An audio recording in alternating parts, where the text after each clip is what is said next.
একটা সময় মাটির প্রদীপ ছাড়া কালী পুজোর আলোকসজ্জা হতো না। ধীরে ধীরে সেই জায়গা নেয় সাদা মোমবাতি। গজিয়ে উঠেছিল মোমবাতি তৈরির কারখানা। তবে কয়েক বছর ধরে সেই সাদা মোমবাতিগুলোর চল কমে সেখানে চায়না বাতি আর টুনুতে জায়গা দখল করে নেয়।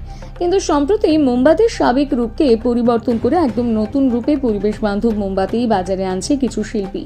সাদা মোমবাতির বদলে ভেষজ উপাদান দিয়ে বিভিন্ন আকার বিভিন্ন রঙের সুগন্ধিযুক্ত হরেক রকমের মোমবাতি তৈরি হচ্ছে।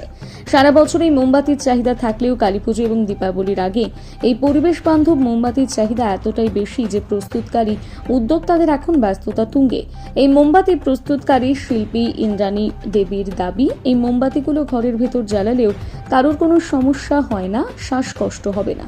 আর এই মোমবাতিগুলো গৃহসজ্জাতে সারা বছর ব্যবহৃত হচ্ছে, ফলে কুটির শিল্প হিসেবে এর ভালো বাজার তৈরি হচ্ছে। আমরা আপাতত দিওয়ালি উপলক্ষে সেন্টেড সোয়াভ্যাক্স ক্যান্ডেল তৈরি করছি। আচ্ছা, এই চায়নার মানে চায়না টুনি লাইটের যে বাজার, সেক্ষেত্রে এই মোমবাতির আবার যুগ ফিরছে, কি বলবেন? মানে কতটা ক্রেজ এখন? না, এটা ক্রেজ কিন্তু চায়নার টুনি লাইট আর এটা কিন্তু দুটো ধরনের, মানে দুটো প্যারালাল ওয়েতে যেতে পারে। চায়নার টুনি লাইটে আমরা বাড়ি সাজাচ্ছি বা মানে বাইরেটা সাজাচ্ছি, কিন্তু এইটা দিয়ে না আমরা এটা কিন্তু একটা কি বলবো, এটা একটা হোম ডেকার।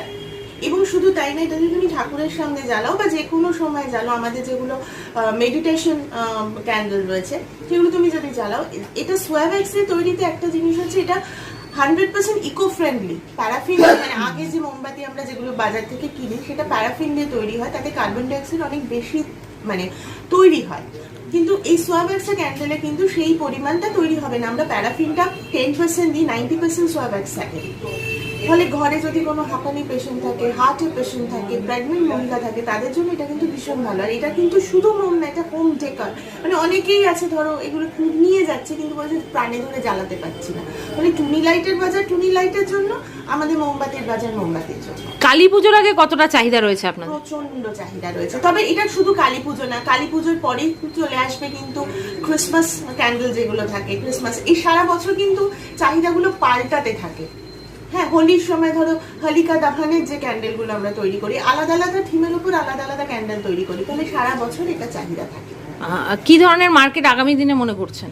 এইটার মার্কেট কিন্তু খুব ভালো, যেহেতু বললাম ইকো ফ্রেন্ডলি। এখন তো মানুষ ভীষণ সচেতন হয়েছে পরিবেশকে দূষণের হাত থেকে রক্ষা করার জন্য।